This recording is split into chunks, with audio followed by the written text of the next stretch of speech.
अस्सलाम वालेकुम क्लास आज हम करेंगे सफ़ा नंबर 10 उर्दू वर्ड बुक का। ठीक है। तारीख़ है हमारे पास 30/6/20। दिन है मंगल। वाव का सिलसिला।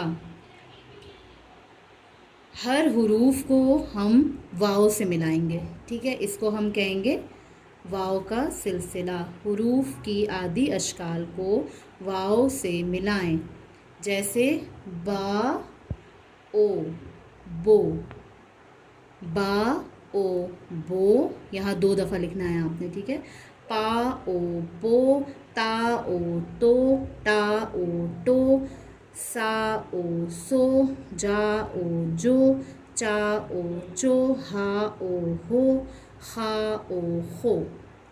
वाव के 3 और 4 हुर्फ़ी अल्फाज पढ़ें और लिखें। तोड़ा, यहाँ पे पढ़ें और नीचे इसको देख के लिखें। बोला, पौधा, बोल, तोप। इसी तरह से ये सफ़ा भी करना है।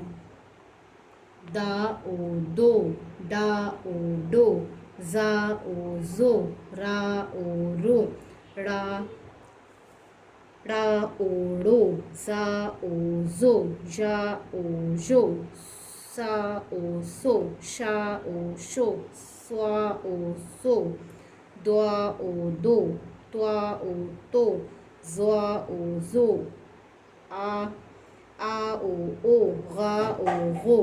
ठीक है बेटा, इन दोनों सफ़ों को मुकम्मल करें। अल्लाह हाफ़िज़।